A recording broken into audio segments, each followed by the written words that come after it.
तर विद्यार्थी मित्रांनो, आज आपण पाहणार आहोत जॉमेट्रीची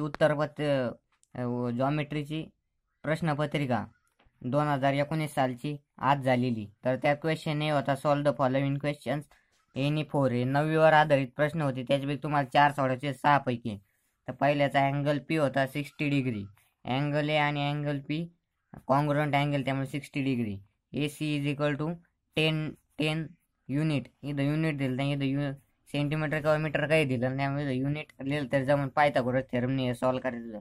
diameter is the longest chord of the circle, त्यामुळं length of longest chord is 6.4 centimetre. रेडियसच्या दुप्पट डायमीटर असते.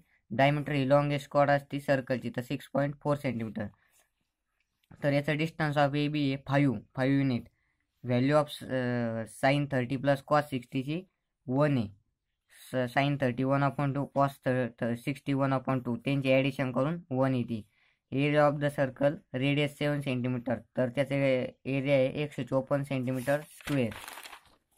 इथं तुम्हाला कन्स्ट्रक्शन करायचं होतं, बायसेट करायची होती. AB 5.7 सेंटीमीटर बायसेट करायची. इथं PQ6 खालच्या याच्या जॉमेट्री 30, 60, 90 डिग्री ट्रायंगल थेरम वापरायचा. PQ6 QR 6√3.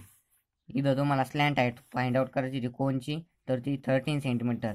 MCQ मध्ये पहिल्याचं 4√2, दुसऱ्या याचं 8, 15, 17, तिसऱ्या याचं 230, चौथ्याचं सेक square theta.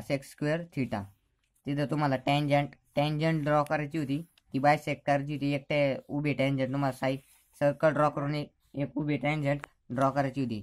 Slope of the line, हे स्लोप याचं 1 स्लोप आहे, आणि हे surface area of the spare 154 centimetre आहे स्क्वेअर. कंप्लीट द ॲक्टिव्हिटी मध्ये इथं एरिया अपॉन DC, इथं बेसिक प्रोपोर्शनॅलिटी थेरम, इथं BC आणि इथं AE. त्याच्यामध्ये दुसरं इथं इन्स्क्राइब्ड अँगल थेरम, इथं PSR inscribed angle theorem, PQR. इथं volume of cylinder πr² H 22/7 × 6 × 12 6 cylinder. इथं जॉमेट्रिक मीनने तुम्हाला BD ची व्हॅल्यू फाइंड आउट करायची होती, तर BD ची व्हॅल्यू 6 आहे. पुढं इथं हे पॉईंट्स कोलिनियर आहे का नाही हे तुम्हाला दाखवायचं होतं. हे पॉईंट्स कोलिनियर आहेत. तुम्ही डिस्टन्स फॉर्म्युलेने दाखवू शकता किंवा स्लोप फॉर्म्युलेने बी दाखवू शकतात. Yes, it is collinear. इथं टॅन थिटाची व्हॅल्यू 24/7 तुम्हाला 1 plus tan square theta is equal to sec square theta या फॉर्म्युलेने ट्रिग्नोमेट्रिक आयडेंटिटीने सॉल्व्ह करायचं होतं. याच्यामध्ये length of QR, solve the following question in 3. Length of QR is equal to 16.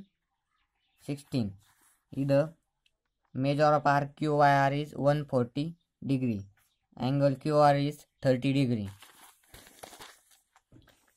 इथं तुम्हाला एक सर्कल ड्रॉ करायचा होता with radius 4.2 centimetre and construct tangent of circle to the wet point distance of 7 cm from the center. तुम्हाला 2 tangent draw करायचे होते. Circle draw करून त्याला 2 टँजंट ड्रॉ करायचे होते. इथं खालच्या याच्यात तुम्हाला हे ट्रिग्नोमेट्री मधलं उदाहरण आहे, हे सॉल्व्ह करायचं होतं. इथं √3 ची व्हॅल्यू 1.73 दिली होती. टॅन 60 ची व्हॅल्यू √3 आहे, त्यामुळे तिची किंमत टाकून तुम्हाला सॉल्व्ह करायचं आहे. याचं उत्तर आहे 20.76 metre. 20.76 metre. Solve the following questions in 1. तर ह्यो पहिला प्रश्न तुम्हाला सर्कलच्या धाड्यातला आलेला आहे. तुम्हाला हे प्रूव्ह करायचं होतं. Area of triangle ABC is equal to 1/2 AB plus BC plus AC multiply R म्हणजे रेडियस. तर हे तुम्हाला या आकृतीच्या आधारे तुम्हाला प्रूव्ह करायचं होतं. दुसऱ्या याच्यात तुम्हाला AD upon BD is equal to AE² plus BE². ह्यो प्रश्न दुसऱ्या धाड्यातला आहे. तर तुम्हाला असे दोन्ही पण प्रूव्ह करायला उदाहरण आले होते. याच्यात तुम्हाला show that the point 20 -20 and 0 to R vertices of triangle हे शो करायचं होतं, आणि ते कोणत्या प्रकारचा ट्रायंगल आहे हे तुम्हाला सांगायचं होतं. खालच्या याच्यात तुम्हाला find the area of non shaded part, म्हणजे नॉन शेडेड पार्टचा तुम्हाला एरिया फाइंड आउट करायचा होता. तर विद्यार्थी मित्रांनो, अशा पद्धतीने आपण ही बघितली प्रश्नपत्रिका 2019 झालेली.